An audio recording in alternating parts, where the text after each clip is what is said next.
Allahu Akbar, Allahu Akbar, Allahu Akbar. Sejak fajar menyingsing, senandung takbir bergema di penjuru dunia. Semarak merayakan Hari Raya Idul Adha, seluruh muslim memperingati kisah Nabi Ibrahim alaihissalam dan putranya Nabi Ismail alaihissalam. Dengan meneladani kesabaran dan ketaatan yang luar biasa dari sepasang ayah dan anak yang siap mengorbankan jiwa raganya kepada Sang Maha Pencipta.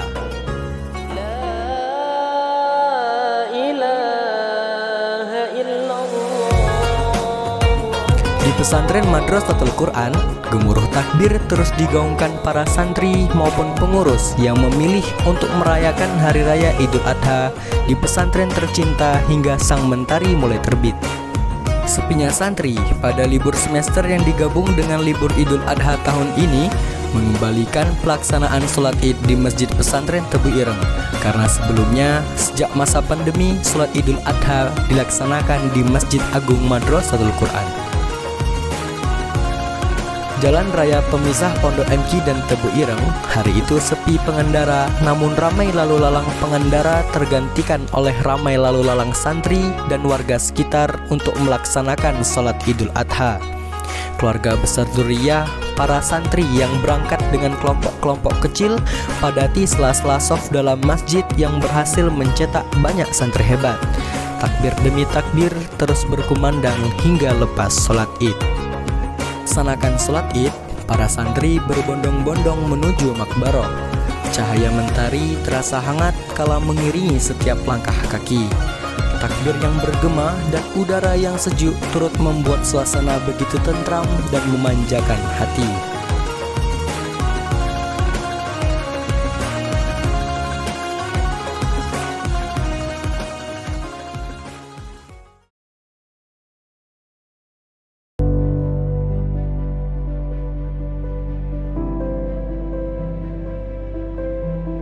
Sesampainya di pesantren, segenap keluarga besar Dzurriyyah, pengurus, beserta para santri melakukan tahlil dan doa bersama di makbaroh.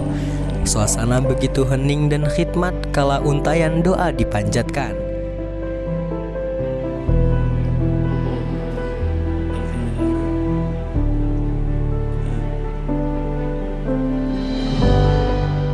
Selepas tahlil dan doa bersama, wajah gembira para santri terlihat antusias saat menyaksikan Bapak Pengasuh Kiai Haji Abdul Hadi Yusuf dan Kiai Haji Abdul Ghaffar Yusuf selaku ketua yayasan, beserta para Dzurriyyah yang mengundi nama para santri, di mana nama mereka akan digunakan tatkala proses kurban berlangsung.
Sapi alhamdulillah berjumlah 6 ekor sapi, dan untuk kambing berjumlah 21 ekor kambing.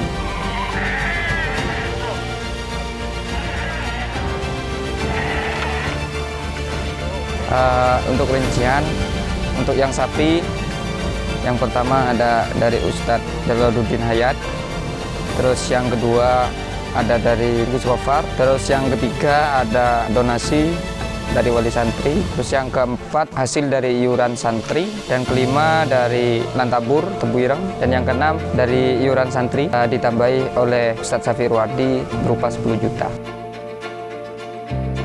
Kalau kambingnya dari Gus Gofar itu 5, dari dalam Gus Baidowi almarhum itu 5 kambing, terus dari donasi wali santri itu ada sekitar 4 kambingan, terus dari para badal-badal dikhususkan untuk Romo Yai Yusuf Masyar itu ada 3 kambing. Nah, untuk persiapan yang donasi yang berupa uang atau transfer itu kita yang mencarikan kambing. Itu mulai kita persiapan itu hamin 10 hari. Karena apa? Ya karena kita cari kambing-kambing ke para penjual kambing jadi jauh-jauh hari agar harganya tidak terlalu mahal. Itu. Terus yang ada juga yang berupa kambing langsung datang seperti itu. Jadi kita tinggal ibarat bahasanya nampani. Nah, di sini gitu.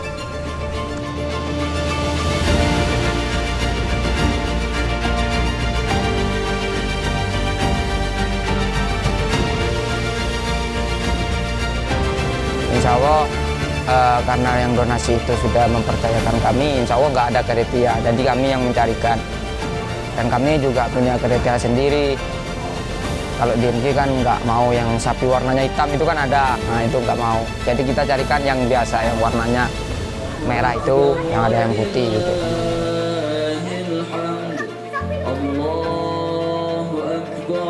Nah, untuk proses penyembelihannya insya Allah 3 hari. Nah, untuk hari yang pertama ini kita menyembelih 3 sapi dan 5 kambing. Untuk hari kedua nanti karena hari Jumat insya Allah hanya menyembelih 1 sapi. Kita akan mepet dengan Jumatan. Terus insya Allah kambingnya ya nggak kurang lebih dari 5 lah besok. Mungkin bisa lebih. Terus untuk yang hari terakhir, hari Sabtu, sapinya nyembelih 2 dan sisa wedus atau sisa kambing yang ada kita sembelih semua. Ya tentu harapan kami Idul Adha yang akan datang ya mungkin jumlah sapinya bisa lebih banyak, yang donasi di sini yang mempercayakan atau untuk santri di sini gitu. Insya Allah mudah-mudahan tahun depan sapinya makin banyak, kambingnya juga makin banyak.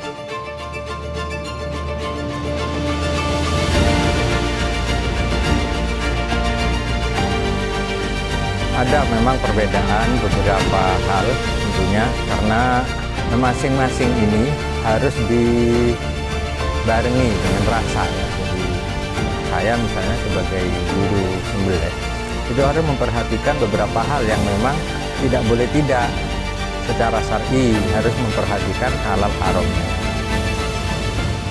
Karena menyembelih itu hewan yang bernyawa sehingga kita harus mempunyai perasaan supaya hewan ini tidak merasa tersiksa. Makanya Rasulullah pernah menyampaikan, pernah bersabda, asahlah pisaumu setajam mungkin supaya hewan yang disembelih ini tidak merasa sakit. Itu tujuannya supaya kita mempunyai kasih sayang juga kepada hewan yang disembelih. Ini juga harus dibarengi dengan nyali. Nyali itu juga menentukan. Kadang-kadang ada orang yang takut ketika hewan ini disembelih berubah, goyang atau apa. Itu kadang-kadang secara spontan pisau atau gamannya ini terangkat karena belum sempurna lalu disembelihkan lagi. Nah ini tidak boleh secara hukum. Maka hal-hal semacam ini harus diperhatikan. Saya berharap sekali kepada adik-adik santri-santri ini harus dipelajari. Karena ini tidak bisa tidak. Ya kalau di pondok begini masih bisa punya kesempatan. Nanti kalau sudah di kampung, kalian akan dianggap sebagai orang yang sudah memahami itu. Tapi kalau kalian belum siap, nah ini kan fatal. Sekarang banyak di mana-mana pun ada pelatihan penyembelihan secara halal seperti organisasi juleha ya, juru sembelih halal itu baik diikuti. Karena itu bekal. Mau tidak mau kita berterima kasih dengan banyaknya organisasi yang menyediakan pelatihan-pelatihan. Selepas penyembelihan kurban, para panitia memotong daging kurban di Jasa Boga. Daging kurban tersebut nantinya akan didistribusikan kepada asatid, badal tahfidz, guru, tukang bangunan, dan warga sekitar. Tidak berakhir di sini, keseruan kurban terus berlanjut pada malam harinya. Para santri beserta badal tahfidz bersama-sama membakar sate kurban di halaman depan Gor Madrasatul Quran. Hal ini mendorong sikap solidaritas dan sikap kepedulian di antara santri dan asatid. Sebagai bentuk kekompakan, menyate daging kurban secara bersama juga akan meningkatkan rasa persaudaraan dan rasa kasih sayang di antara sesama. Terlihat pada saat itu, para santri juga terlibat untuk membantu, mulai dari menusuk sate dan mengipasi sate.